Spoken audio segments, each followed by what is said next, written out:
was just another normal autumn evening in Nebraska. The sun, hanging low in the sky, painted the world in a soft golden hue, casting long shadows across the vast, endless rows of cornfields. A light breeze rustled the dry leaves, carrying with it the scent of earth and dried husks. It was the kind of evening that people like Mark, a local farmer, had seen 1,000 times before. The kind of evening where nothing seemed out of the ordinary, where the familiar rhythm of life hummed quietly in the background, and the world felt peaceful and predictable. But as the day began to fade into night, something in Jackson Valley, a small, quiet town tucked away in the heart of Nebraska, didn't feel right. The streets were empty, save for the occasional car passing through on its way to somewhere else. People in the town had always whispered about the land, the cornfields that stretched for miles and seemed to swallow everything in their wake. They said the land was cursed, that it had seen things that couldn't be explained. Some of the older residents claimed to have heard strange sounds coming from the fields at night. Others swore they'd seen odd shadows moving between the rows of tall corn. These were stories passed down through generations, the kind of tales that people whispered around campfires or in hushed tones in the local diner. Mark, however, wasn't the type to believe in superstitions. He'd grown up in Jackson Valley, worked the land his whole life, and had never seen anything that would make him doubt the world he knew. Sure, there were strange things, like the eerie fog that sometimes rolled in without warning, or the way the moon seemed to shine just a little too brightly on certain nights. But that was just nature, right? There had to be an explanation for everything, even if no one could really explain it. No, Mark wasn't the kind of man who let old stories or tall tales get to him. That evening, he'd been working in the fields, trying to finish up the last of the harvest before the first frost hit. The sky had been clear, and the air, while cooling with the setting sun, was still crisp. He wiped the sweat from his brow, adjusting his hat as he turned his gaze out over the endless rows of corn. It was quiet out there, the kind of quiet that made everything seem still, as if the world had frozen in time. The breeze picked up a little, ruffling the leaves of the corn and causing the dry stalks to rustle softly. For a moment, he stood there, his hands on his hips, listening to the sounds of the evening. The chirping of crickets, the distant call of a crow, the soft whisper of the wind through the crops. It was then that he felt it. A sudden chill, as though the air itself had shifted, grew colder for just an instant.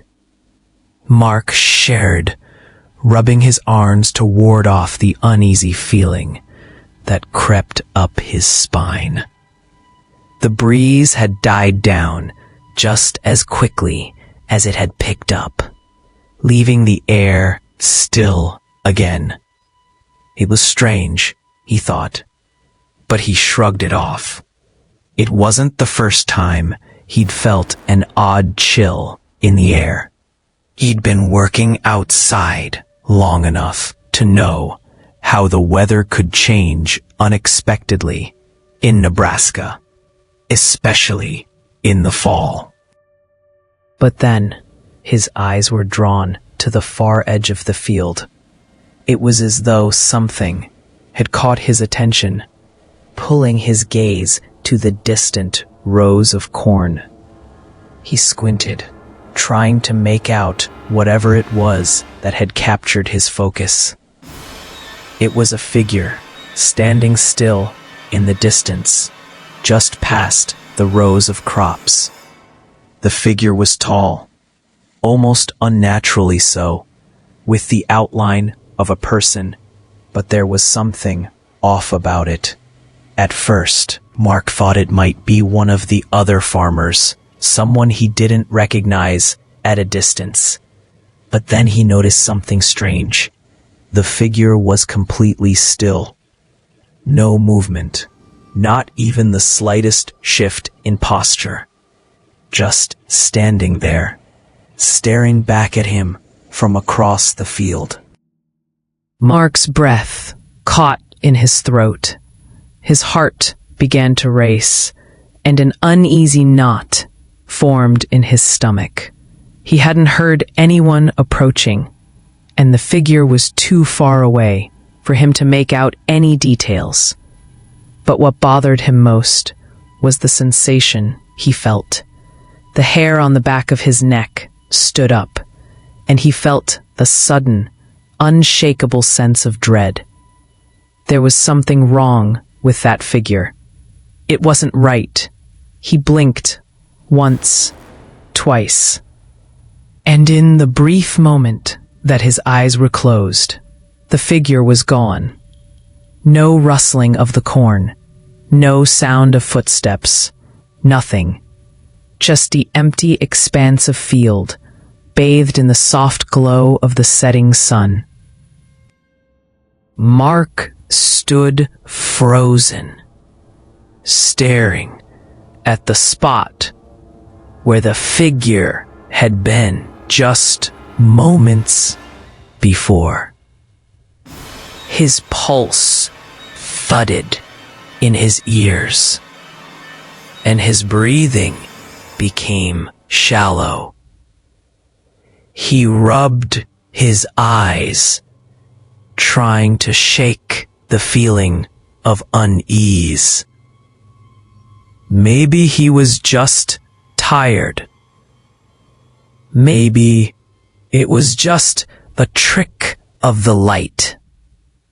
The shadows playing tricks on him in the fading sunlight.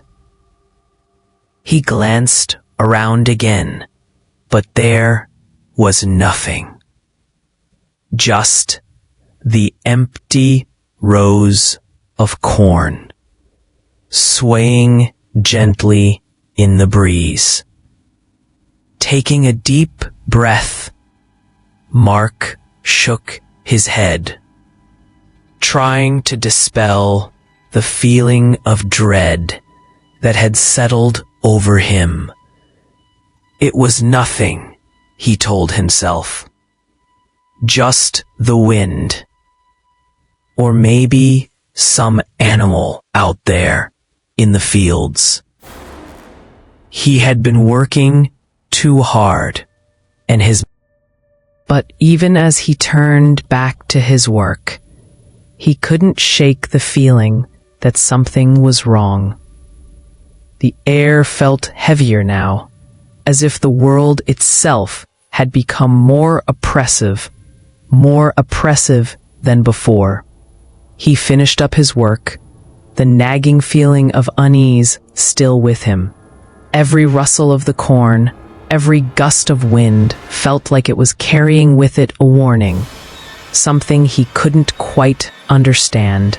He hurried to finish, wanting nothing more than to get back to the warmth of his house and forget the strange feeling that had gripped him. As he packed up his tools and headed toward his truck, he couldn't help but glance back over his shoulder one last time at the vast, empty field. The wind was picking up again, and the corn seemed to sway more violently now, as though something were moving through it, though Mark knew there was nothing there. Little did he know, this was just the beginning. The darkness that had always lingered in the corners of Jackson Valley was starting to wake up. And soon, Mark would find himself in the middle of something far more terrifying than he could have ever imagined. The curse that had haunted the land for generations was beginning to stir again, and it was hungry. The next morning, the town of Jackson Valley was quiet. Too quiet. There was no chorus of birdsong, no familiar hum of everyday life. Instead, something else hung in the air. It wasn't the usual crispness of the Nebraska air. It was heavier, thick, with an unnatural weight. Mark noticed it immediately as he stepped outside to start his day. It wasn't just the coolness of the autumn morning. It was something else entirely. A pungent, sickly smell wafted through the air, curling its way into every corner of the small town. It was the smell of rot, of decay, and it made his stomach churn. At first, Mark thought it might be some dead animal nearby, perhaps a raccoon or a deer that had been struck by a car. But as he walked through the town, the smell seemed to grow stronger, more pervasive. It wasn't localized to one spot. It was everywhere. And it didn't just smell like the natural decay of the earth. It was something far worse. Something unnatural. People in Jackson Valley began to notice the smell too. At first, it was subtle, just a faint hint of something foul. But it didn't take long for it to seep into the very air they breathed. By the time Mark finished his chores, the town was buzzing with whispers of unease. It was around the outskirts of the cornfields where the smell was most pungent, as if it was emanating from the earth itself. The locals had always joked about the curse of the cornfields, but this felt different. It felt wrong. And then things started to disappear. It began with the animals. First, it was the dogs. The Barker family's old lab, Daisy, was nowhere to be found. She had always been the first to greet anyone who passed by their house. But that morning, her familiar bark was absent. Then came the chickens. Nearly a dozen from the Campbell farm were missing, and they couldn't figure out why. The animals were just gone. The farmers scratched their heads, but no one dared to speak too loudly about it. People didn't want to say what they were all thinking. This was more than just a random string of disappearances. It was as if something, or someone, was taking them. Mark had been busy trying to get the remaining crops harvested when he heard the first rumors of cattle going missing. The McDougall's prized Holstein cow, Bessie, had disappeared overnight. There were no signs of struggle, no signs of anything out of the ordinary, except for the absence of the cow and the distinct feeling that something terrible was brewing just beneath the surface.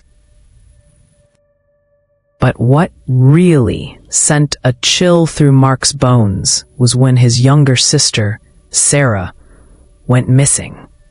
Sarah was always wandering off to the cornfields, picking wildflowers, or chasing after rabbits, like she did every year as the harvest began. It was a ritual for her, something she found peace in. She was 16, full of life, and too curious for her own good. Mark had warned her countless times to stay close to home, to not venture too far into the fields, especially as the days grew shorter and the nights colder. But Sarah had a spirit of her own, and that morning, as the sun rose, she told Mark she'd be back soon, that she was just going to pick some wildflowers by the edge of the cornfields. Mark nodded, knowing that he wouldn't see her for hours. Hours turned into the afternoon, and by the time the sun began to dip low in the sky, Mark started to get uneasy. Sarah should have been back by now. He tried calling her phone, but there was no answer. At first, he assumed she had simply lost track of time, but as the minutes dragged on, a creeping sense of dread settled in his chest. He couldn't explain why, but he had this gnawing feeling that something was terribly wrong. He gathered a few of the townsfolk, older men who had known the land for years, and together they went out to search for Sarah. They walked the familiar paths through the fields, their boots crunching against the dry leaves that had fallen from the trees. The smell of decay lingered, thick and oppressive, and it seemed to follow them, no matter where they went. Mark called her name, his voice growing more frantic with each passing minute. "Sarah, where are you, girl?" They reached the edge of the cornfields by late afternoon, near the very spot Sarah had gone earlier that morning. Mark's heart thudded in his chest, a heavy weight pressing against his ribs. As he pushed through the tall stalks of corn, he felt a cold breeze rush past him, making the leaves rustle, as if something were moving through them. That's what he saw her. At first, it was just a figure standing motionless by the edge of the field. But as Mark rushed closer, his heart dropped into his stomach. It was Sarah, except it wasn't. Her body was cold, unnaturally stiff, like it had been lying there for far longer than just a few hours. She was standing with her back to him, her arms dangling limply at her sides. Mark's breath caught in his throat, and he called out to her again, "Sarah, are you okay?" But when she didn't move, the first true pang of terror shot through him. He rushed to her, grabbing her shoulders and turning her around. What he saw made his blood run cold. Her skin was pale, almost ghostly, and her eyes were wide open, but there was no life in them. The once bright spark of curiosity that had always danced in her eyes was gone, replaced by an empty, lifeless stare. There was something wrong with her face, something unnatural. Her neck had deep, purple bruises, like someone or something had choked the life out of her. The marks were strange, unlike anything Mark had ever seen before. He dropped to his knees in front of her, his hands trembling as he reached out to touch her face. But the moment his fingers brushed her skin, he recoiled. It was too cold, far too cold for a girl who had only been out in the sun for a few hours. "Sarah, please, talk to me," Mark begged, his voice trembling. But she didn't respond. He couldn't bring himself to do it. He couldn't shake the idea that this wasn't his sister anymore. Something had happened to her. Something terrible. Her body was there, but the soul he'd known, the bright, curious girl who had always been by his side, was gone. Mark's mind raced, his heart pounding in his chest. What had happened to her? What had happened to the animals? What was this strange smell that had begun to seep into the town? He had no answers. Only a growing sense of dread. He couldn't ignore it any longer. Something was happening. Something dark and unnatural. And it was happening right here in Jackson Valley. As he stood there, staring at his sister's lifeless body, Mark knew one thing for certain. Whatever had begun in the cornfields, it was only just starting. And it was going to get worse. Much worse. By the time the sun dipped beneath the horizon, casting long, haunting shadows across the town, Jackson Valley had descended into complete chaos. It started as a murmur, people speaking in hushed tones about the strange events, the missing animals, the foul smell. But now, there was no mistaking it. Whatever had been building beneath the surface of this small town had erupted into something far worse than anyone could have imagined. First a femme appeared, just as the last light of day disappeared from the sky. At first, they were just figures, shadows moving in the distance, slow and deliberate, emerging from the very fields that had always been a symbol of the town's life and prosperity. Mark and the others had barely begun to process the horror of Sarah's disappearance when the first of the undead staggered into view. They moved clumsily at first, their bodies stiff and unnatural, their arms hung limply at their sides, and their heads tilted in odd angles. They weren't walking, they were dragging themselves, as though they were propelled by some force beyond the natural world, some dark energy that had taken hold of them. Mark watched in stunned silence as the figures drew closer, the horrible realization sinking in. They were people once, but not anymore. They weren't alive, and yet they weren't fully dead either. Their eyes were wide and vacant, hollowed-out sockets that stared into nothingness. The skin, pale and stretched tight across their bones, was mottled and discolored. In the dim light, they looked like something twisted from a nightmare, something pulled from the depths of the earth. The first one stumbled toward the town, its mouth hanging open in a grotesque, silent scream. Then another appeared, and another, each one more disturbing than the last. They seemed to be emerging from the very soil, crawling from the depths of the cornfields, as though the land had birthed them. The earth had come alive, and it had brought death with it. Mark snapped out of his daze when a scream broke through the air, sharp and frantic. He turned to see one of the townsfolk, a woman, her face pale with terror, running toward the church, her eyes wide with panic. "They're coming! They're coming for us!" she screamed, her voice trembling. It was then that Mark understood. The nightmare had begun, and there was no turning back.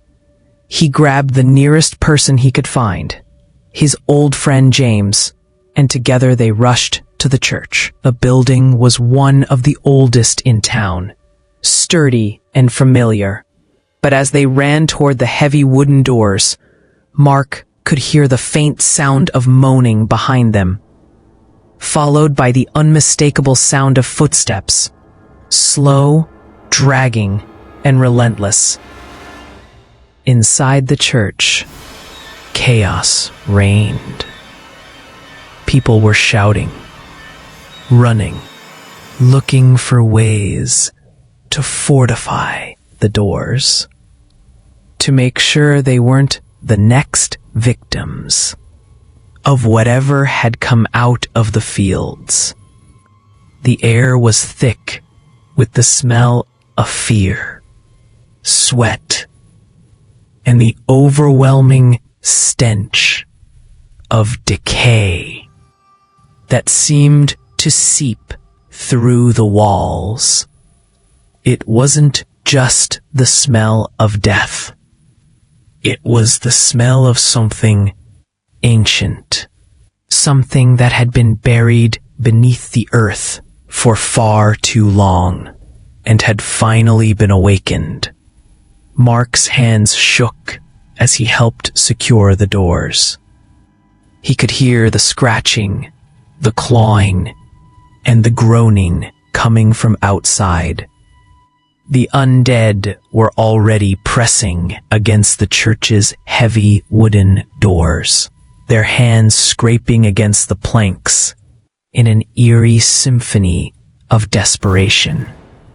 There was no more time to think, no more time to plan. They had to survive, and that meant they had to find a way to keep the dead from getting inside. As they worked quickly to barricade the doors, Mark's mind raced. How had this happened? What the hell were these things? They weren't just zombies, not in the traditional sense. These weren't mindless creatures looking to feast on flesh. They were something else, something worse. They moved with a purpose, their eyes fixed on the town, with a hunger that wasn't just for the living. It was for everything, for the land, for the people. The undead were not just mindless predators. They were part of the curse, the land's curse, and it seemed they were driven by something far darker than simple hunger. Mark, we have to get out of here. James's voice cut through the chaos, his face pale and sweaty. He was holding a rifle, but even the weapon felt like little more than a toy against the growing tide of the undead outside. We can't stay here. We're just sitting ducks. Mark's heart pounded in his chest as he turned toward James. He could see the fear in his eyes. They were all afraid, but they were also trapped. There was no escape. Not now. The town was surrounded. The cornfields had become a graveyard, a breeding ground for whatever dark force had awakened the undead. And even as Mark tried to speak, to make sense of the madness around him, he knew it was hopeless. The town was no longer their home. It was a feeding ground, and the undead were coming for them. We can't leave, Mark said, his voice barely above a whisper. If we go out there, we're dead. James's face twisted with frustration and fear. Then what? We sit here and wait for them to break through? Do you think this church will hold forever? Mark looked around at the others. The survivors were huddled together, some crying, some silently praying, but all of them were paralyzed by the same fear that Mark felt in the pit of his stomach. This wasn't just an ordinary zombie outbreak. This was something else, something ancient, something born of the land itself. The scratching at the door grew louder, and Mark's heart skipped a beat as he heard a new sound, the unmistakable thud of heavy bodies slamming against the doors. They were breaking through. Slowly but surely, the undead were coming. "Get ready," Mark said, turning to the others. "We need to fight back. We can't just sit here and wait to die." But even as he spoke the words, he knew it was futile. The air outside was thick with the stench of death. The air heavy with the feeling of something closing in. The undead were everywhere. And in a place like Jackson Valley, where the cornfields had always been the heart of the land, it was clear now that the land had come to claim its own. The town had become a trap, a snare that no one could escape. The undead were rising, and they weren't going to stop until everyone was consumed. And no matter how hard they fought, no matter how much they barricaded themselves inside, the town was slowly becoming theirs. Mark's hand clenched into a fist as he watched the door begin to splinter. There was no escape. There was only survival. And as the first crack appeared in the door, he knew one thing for certain. The nightmare had only just begun. The church doors groaned under the pressure of the undead as the survivors, Mark included, finally managed to break free from their sanctuary. Their hearts raced, blood pounding in their ears, as they fled the church with nothing but fear in their eyes, and the haunting knowledge that the land they called home was no longer safe. Mark's pulse quickened as he urged the others forward, gripping his sister Sarah's arm tightly. Her once vibrant face, now ashen and hollow, didn't seem to show any of the emotion it should have. She was alive, but barely. Something had changed in her, something deeper than just fear. Her eyes, once full of life, were now dull and empty, a shadow of the girl she once was. But she wasn't dead either. Not yet. "Come on, Sarah. We have to keep moving," Mark shouted, his voice hoarse as he pulled her along. The others followed behind, some slower than others, their footsteps echoing in the empty street as they ran towards the woods. They had to get out. There had to be a way to escape. The ground beneath them trembled as they ran, sending vibrations through the soles of their boots. It was as though the earth itself was alive, shifting beneath them, trying to stop their escape. Every few steps, the sound of crackling earth beneath their feet grew louder, as if the very soil was protesting their attempt to flee.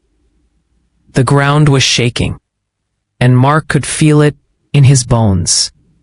The unnatural pull of something far more powerful than he could comprehend. The woods were close, just a few hundred yards away, but as they neared the edge of the town, the world seemed to darken, as if the night had crept up faster than it should have. The cornfields, once a source of life and livelihood for Jackson Valley, now stretched out in front of them like an impenetrable wall. The rustling of the dead grew louder with every step they took. the dry corn stalks shaking as though something or someone was moving through them. Just out of sight. Why won't they stop? Sarah's voice trembled beside him. Mark looked down at his sister, noticing the dark circles beneath her eyes, the hollow look in her expression. There was something in her voice too, a lack of emotion, as if she were no longer fully there. Mark squeezed her arm tighter. I don't know, Sarah. I don't know. But we have to keep moving. We can't stop. His voice was shaky, but it held a sense of urgency that even he couldn't deny. They needed to get to the woods. They needed to find shelter. Anything before the undead found them again.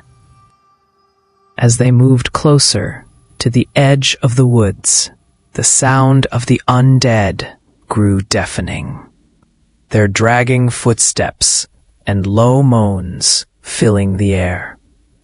They were coming, and they were relentless.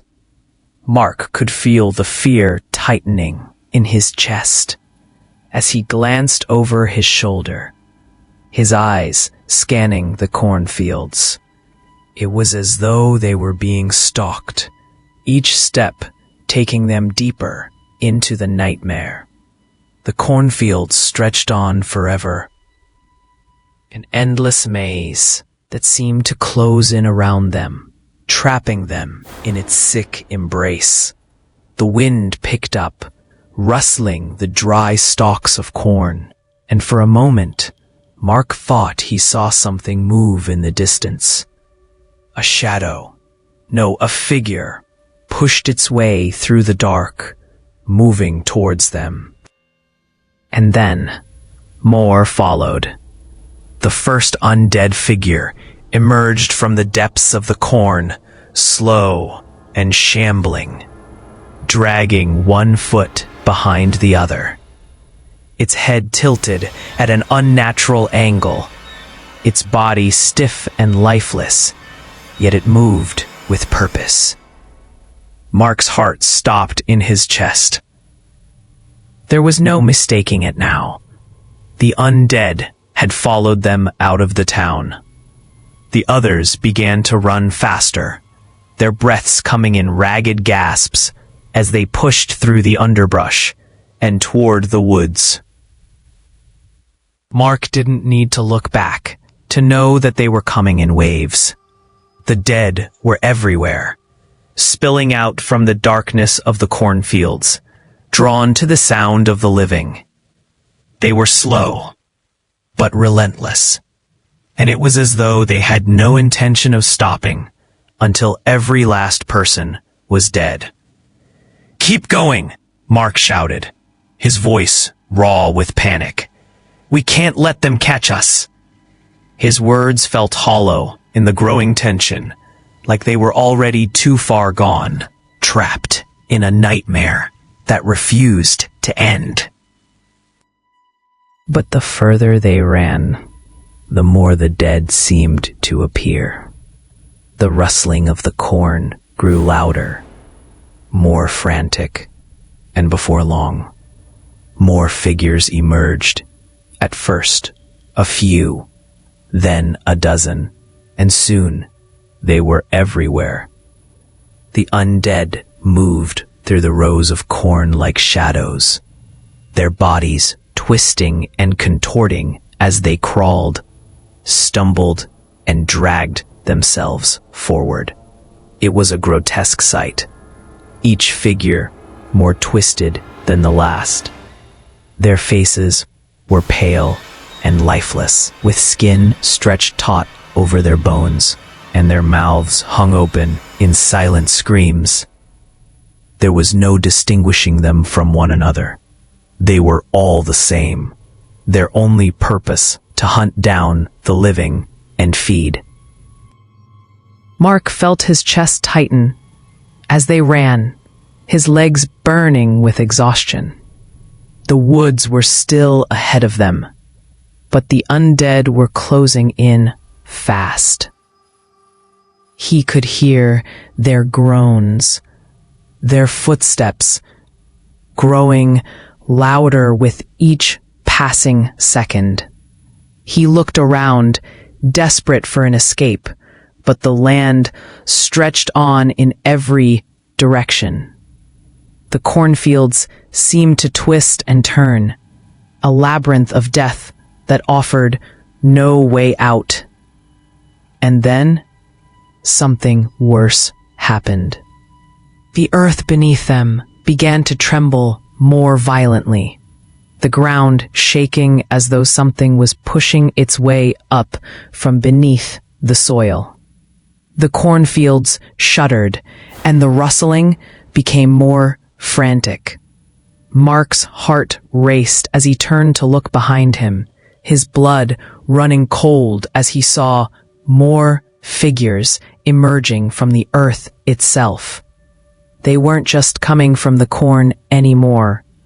They were coming from the ground, from the very land that had once provided for the town. The cornfields weren't just a place for crops to grow.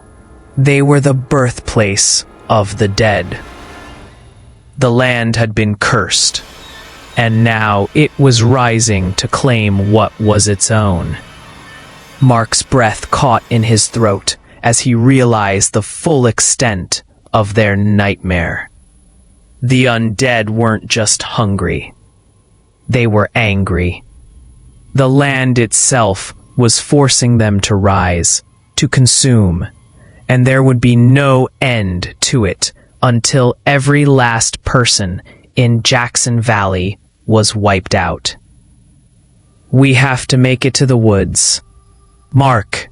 Sarah's voice broke through his thoughts, but it didn't sound like her.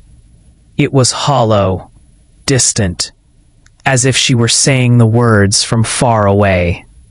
She wasn't fully there, and neither was Mark. They were both trapped in a world that was closing in around them, suffocating them with every step they took. Mark gritted his teeth, pulling Sarah along with him as they pushed through the underbrush. The others were ahead of them now, running for their lives, but Mark knew they wouldn't make it. Not all of them. The undead were too close, too many, and the land, oh God, the land itself, was hungry. They had to keep moving. They had to keep running. But with each step, the ground beneath them trembled more violently, and the sound of the dead grew louder, more frantic. They were coming in waves, and Mark knew there was no escape. They weren't just survivors anymore. They were prey. The cornfields seemed to stretch on forever, the rustling of the dead growing louder with every step they took, until it drowned out everything else. And in the distance, Mark could hear the low, eerie moans of the undead closing in. They weren't just hungry. They were driven by something much darker. Something that wouldn't stop until the town had been completely consumed. And as Mark looked back once more, he realized one horrifying truth. They weren't running away from the nightmare. The nightmare had already found them. The wind howled through the cracks in the barn, sending a chill through the group huddled inside. The night had come quickly, and with it, a suffocating darkness. Mark sat with his back pressed against the cold, weathered wood of the barn wall, his eyes locked on the others. The survivors were scattered around him, their faces pale and exhausted, each of them silently grappling with the horror that had unfolded in just a few short hours. Sarah, still in his grip, sat beside him, her once vibrant eyes now lost and distant. She hadn't spoken much since they escaped the cornfields, and the blank look on her face was starting to unsettle Mark more than he cared to admit. He couldn't help but feel like she was slipping further away from him with every passing moment, becoming something different, something foreign. The barn, once a place for shelter and refuge, now felt like a tomb. The walls, old and crumbling, were littered with dust and cobwebs. The rafters overhead creaked with every gust of wind, as though the entire structure was on the verge of collapse. The smell of decay, of the rot that seemed to permeate the air, was still thick, as if it had soaked into the very wood itself. Mark could hear the faintest rustling outside, the sound of the dead slowly closing in on them. But here, in the silence of the barn, there was something else. Something that had been gnawing at him since they'd first fled the church. "We can't keep running," Mark said, breaking the silence that had settled over them. His voice was quiet, strained, as though the weight of the world was pressing down on his chest. He looked around at the others, meeting their tired eyes, but no one had an answer. "You're out of time," he added. "We need to find a way to end this before it spreads beyond the town. Before it gets to the rest of the country, the world. We can't let this thing continue." But as soon as the words left his mouth, Mark felt a deep sense of hopelessness settle over him. How could they possibly stop something like this? The undead were everywhere. There was no place safe anymore. The land itself had become their enemy, and Mark knew there was no easy way out. It wasn't just a matter of escaping anymore. They weren't dealing with a disease or an infection. They were up against something ancient, something that had been buried beneath the earth for generations. As if on cue, Sarah stirred beside him, her voice barely a whisper. "There's a way," she said, her words so soft they almost didn't reach Mark's ears. He turned to look at her, his heart sinking as he saw the blankness in her eyes. Something about her seemed different, but he forced the thought aside, focusing instead on her words. "What?" Mark asked, leaning in closer, desperate for any answer that might offer some hope. "What do you mean?" Sarah's voice trembled as she spoke, as though the words she was about to say were too heavy, too dangerous. "The blood," she whispered. "It's the only way. The blood of the living. Our blood." Mark felt a chill run through him at her words. He stared at his sister, confused and frightened by what she was implying. "What are you talking about, Sarah? What blood? How is that going to stop this curse?" Sarah looked up at him then, her expression distant, like she was seeing something beyond the barn's walls, but only when the ritual was complete. And now it has come full circle. Mark's mind raced as he tried to piece together what Sarah was saying. "You're saying this zombie outbreak is a result of some ancient ritual?" His voice trembled as he spoke the words. "That the undead are just waiting for the right moment." Sarah nodded slowly, her eyes growing distant again. Yes, the ritual was meant to keep them at bay, to keep them in the earth.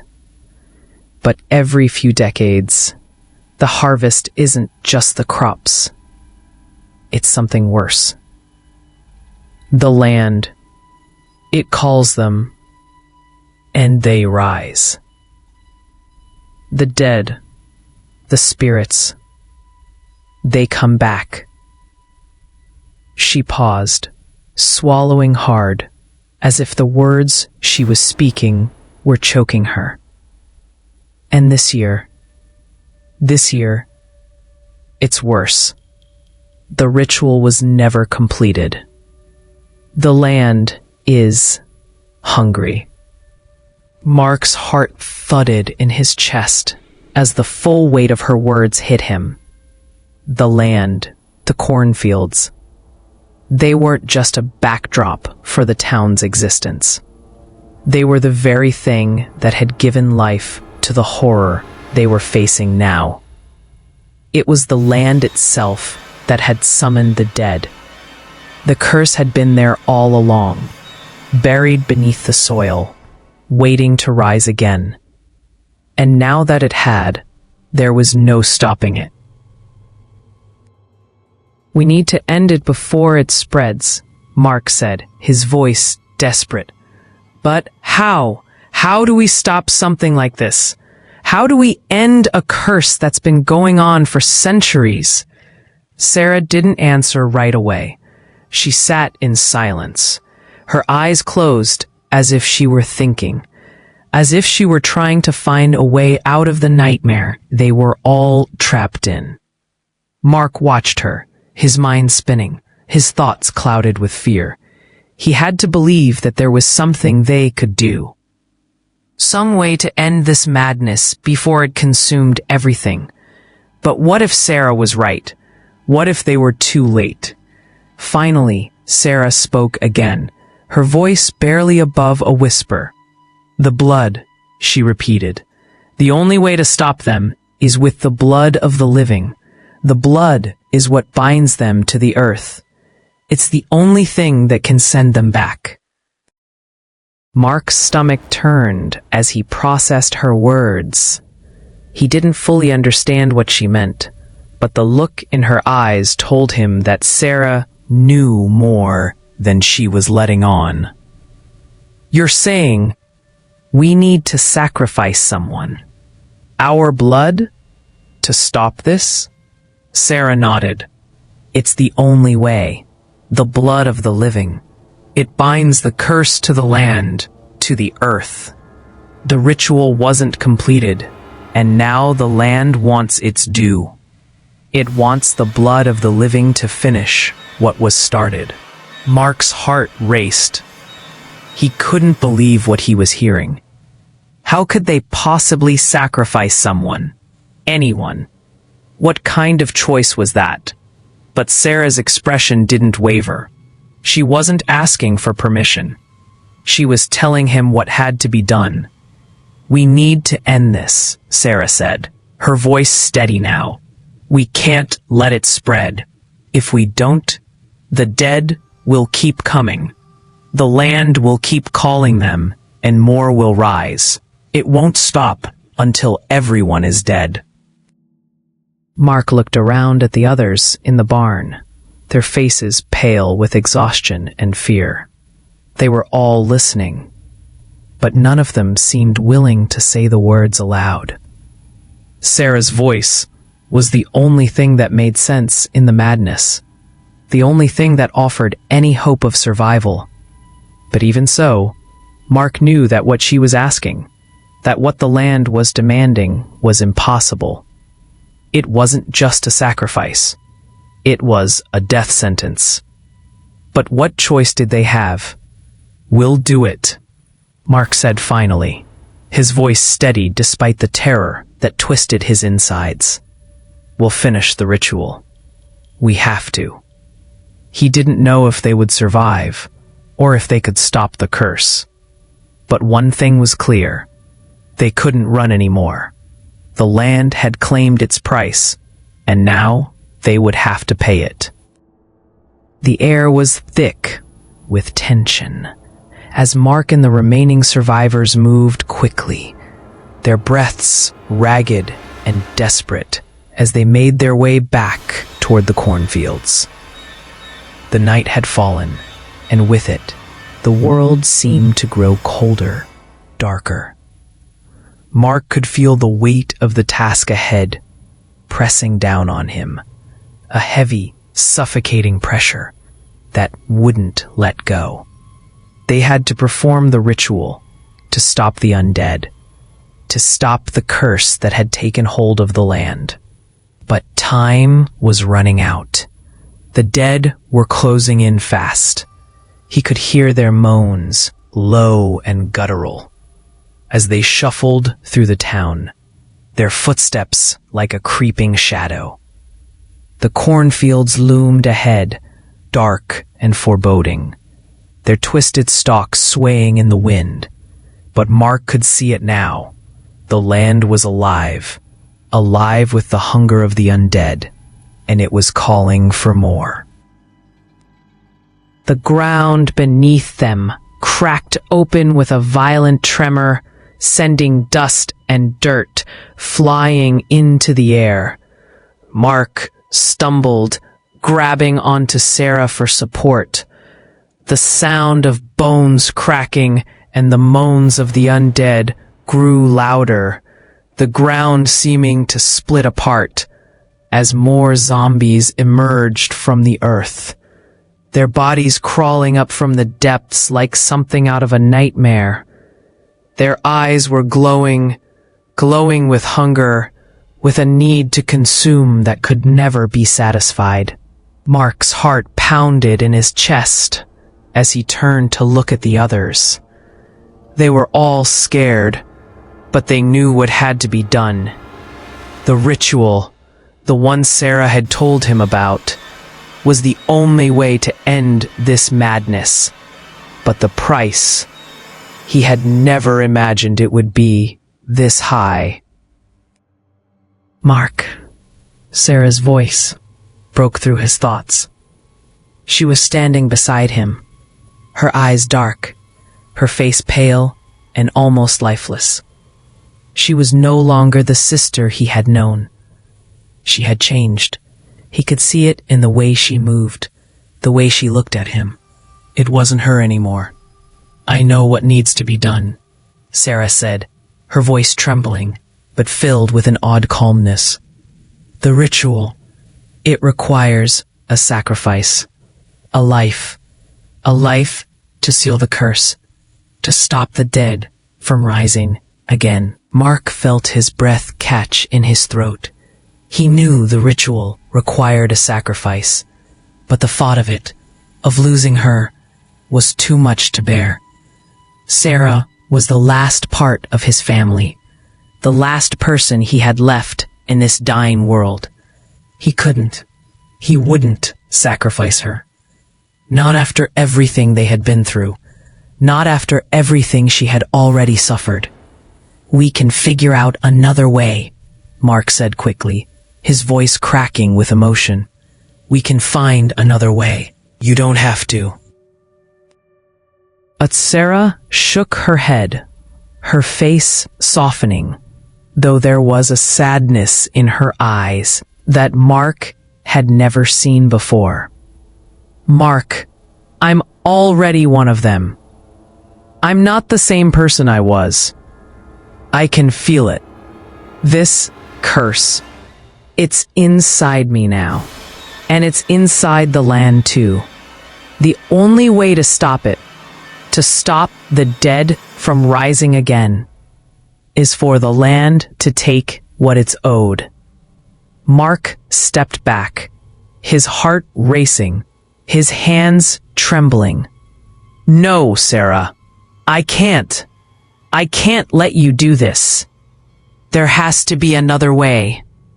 But Sarah was already walking toward the center of the cornfield, her footsteps slow but determined. There is no other way, Mark, she said softly, her voice distant. I'm already lost. The land has taken me, and now it's time to return what it has claimed. It has to be me. There's no one else. Mark's throat tightened as he watched her walk away, a lump forming in his chest. The world felt like it was closing in on him, like he was suffocating. He couldn't lose her. Not like this. Not after everything they had been through, everything they had fought for. But Sarah had already made up her mind. She was the sacrifice, and Mark knew that if he didn't let her go, this nightmare would never end. The undead would continue to rise, and they would consume everything. Everything he had ever known. He had no choice but to follow her. As Sarah reached the center of the field, she stopped and turned to face him, her expression calm but filled with a deep sadness. Mark approached her slowly, his heart heavy with grief. There was no turning back now. I love you, Mark, Sarah said softly, her voice barely a whisper. I'm sorry. I'm so sorry for everything. A tear slid down Mark's cheek as he reached out to her. I love you too, Sarah, he said, his voice cracking. I'm so sorry. I don't want to let you go. But Sarah only smiled, faintly. You don't have a choice. None of us do. With one final look, she stepped forward, right into the heart of the cornfield, where the ritual would take place. Mark stood there, frozen, watching helplessly as his sister, the last person he had left, disappeared into the shadows. The air around him seemed to crackle, the wind howling through the field as though it too was mourning the loss. The ground beneath his feet trembled, and Mark could feel the land, no, the curse, gripping him, pulling him toward something he couldn't control. And then, with a deafening sound that seemed to shake the very earth, Sarah raised her arms and cried out, her voice echoing across the field. Mark closed his eyes, a sob escaping his lips. A light around Sarah seemed to flicker, her body shuddering as the curse took hold of her one final time. Her form began to glow, the land claiming what it had been owed. The wind howled around her, a deep, mournful sound that filled Mark's chest with sorrow. As her body was consumed by the earth, the air grew thick, and the undead outside the field began to stumble, as if pulled back toward the land that had called them. Mark couldn't bear to watch, but he couldn't look away either.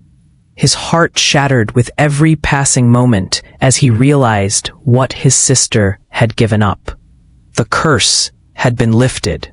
The land was silent once more, and the undead, those who had once walked the earth in search of blood, had fallen still. The world felt empty as the first light of dawn broke over the horizon. Mark stood in the cornfield, the ground beneath him still and silent. The undead were gone, the curse had been lifted, and the land had returned to its natural state. But the cost had been high. The price had been paid in blood, in the sacrifice of the one person who had meant everything to him. As the sun rose higher in the sky, Mark felt the weight of the loss settle on him, a loss that would never be fully healed. Sarah was gone. The land was no longer cursed. But at what cost? Nebraska was safe, for now. But the harvest was never truly over. The end.